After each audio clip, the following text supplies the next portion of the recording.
हरे कृष्णा। आप सबका हमारे चैनल सुकून भरी बातों में स्वागत है। आज 3 अक्टूबर है और आज पापानकुशा एकादशी का व्रत है। पापानकुशा एकादशी आश्विन माह के शुक्ल पक्ष की एकादशी को कहते हैं।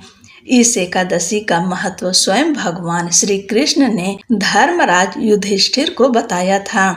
इस एकादशी पर भगवान पद्मनाभ की पूजा की जाती है। इस दिन मौन रहकर भगवद स्मरण तथा भोजन का विधान है। इस प्रकार भगवान की आराधना करने से मन शुद्ध होता है तथा व्यक्ति में सद्गुणों का समावेश होता है। पौराणिक कथा के अनुसार एक बार युधिष्ठिर ने श्री कृष्ण से पूछा कि आश्विन शुक्ल पक्ष की एकादशी का महत्व क्या है, इस अवसर पर किसकी पूजा होती है एवं इस व्रत का क्या लाभ है। युधिष्ठिर की मधुर वाणी को सुनकर गुणातीत भगवान श्री कृष्ण ने कहा, हे कुंती नंदन, आश्विन माह के शुक्ल पक्ष की एकादशी का नाम पापानकुशा है।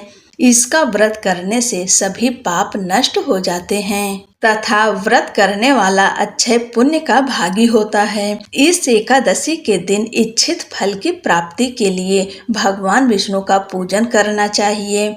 इस पूजन के द्वारा मनुष्य को स्वर्ग लोक की प्राप्ति होती है। हे अर्जुन, जो मनुष्य कठिन तपस्याओं के द्वारा फल की प्राप्ति करते हैं, वह फल इस एकादशी के दिन क्षीर सागर में शेष नाग पर शयन करने वाले भगवान विष्णु को नमस्कार कर देने से मिल जाता है और मनुष्य को यम के दुख नहीं भोगने पड़ते।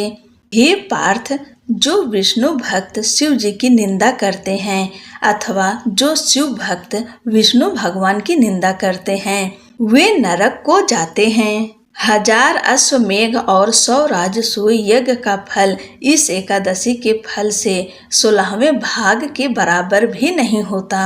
अर्थात इस एकादशी व्रत के समान संसार में अन्य कोई व्रत नहीं है। इस एकादशी के समान विश्व में पवित्र तिथि नहीं है। जो मनुष्य एकादशी व्रत नहीं करते हैं, वे सदा पापों से घिरे रहते हैं। जो मनुष्य किसी कारणवश केवल इस एकादशी का भी उपवास करता है, तो उसे यम के दर्शन नहीं होते। इस एकादशी के व्रत को करने से मनुष्य को निरोगी काया तथा सुंदर नारी और धन धान्य की प्राप्ति होती है और अंत में वह स्वर्ग को जाता है। जो मनुष्य इस एकादशी के व्रत में रात्रि जागरण करते हैं, उन्हें सहज ही स्वर्ग की प्राप्ति होती है। इस एकादशी के व्रत करने वाले मनुष्यों के मातृपक्ष के 10 पुरुष, पितृपक्ष के 10 पुरुष तथा स्त्री पक्ष के 10 पुरुष भगवान विष्णु का रूप धरकर वह सुंदर आभूषणों से परिपूर्ण होकर विष्णु लोक को जाते हैं।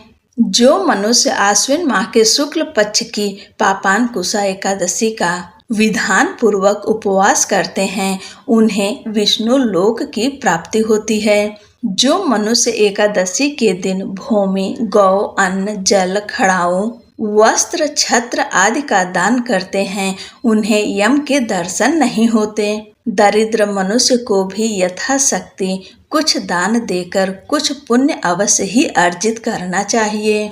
जो मनुष्य तालाब, बगीचा, धर्मशाला, प्याऊ आदि बनवाते हैं, उन्हें नरक के कष्ट नहीं भोगने पड़ते।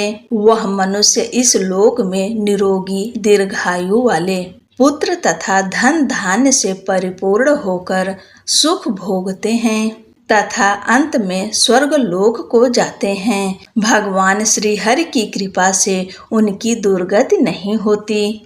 बोलो भगवान विष्णु की जय। एक और कथा सुनते हैं। पापानकुशा एकादशी व्रत कथा के अनुसार अति प्राचीन काल में विंध्य पर्वत पर क्रोधन नाम का एक क्रूर बहेलिया रहता था। उसकी संपूर्ण जीवन लूटपाट, गलत संगति, हिंसा, उपद्रव, मद्यपान जैसे पाप कर्मों में लिप्त रहा। जब उसके जीवन का अंतिम क्षण आया, तब यमराज के दूत उस क्रूर बहेलिये को लेने के लिए पहुंचे तब यमदूत के दूतों ने बहेलिये से कहा कि तुम्हारे जीवन का समय समाप्त हो गया है और शीघ्र ही हम तुम्हें लेने आएंगे। यह सुनकर बहेलिया बहुत डर गया था तथा अंगीरा ऋषि के आश्रम में पहुंच गया। ऋषि अंगीरा के चरणों में गिरकर निवेदन करने लगा कि हे मुनिवर, मैंने जीवन में अपने बहुत पाप कर्म किए हैं। कृपया कोई मुझे ऐसा विधि विधान उपाय व्रत पूजा पाठ बताएं जिससे मेरे जीवन के सभी पाप कर्म समाप्त हो जाएं, अथवा भगवान विष्णु का आशीर्वाद प्राप्त हो अर्थात मोक्ष की प्राप्ति हो जाए। तब ऋषि अंगीरा ने उसे आश्विन शुक्ल पक्ष की एकादशी तिथि का विधि विधान के साथ व्रत करने के लिए कहा। इस व्रत को पूर्ण विधि विधान के साथ बहेलिया द्वारा किया गया, जिसके परिणाम स्वरूप उसके सभी प्रकार के पाप कर्म का फल समाप्त हो गए तथा उसे श्री हरि विष्णु का परम आशीर्वाद प्राप्त हुआ।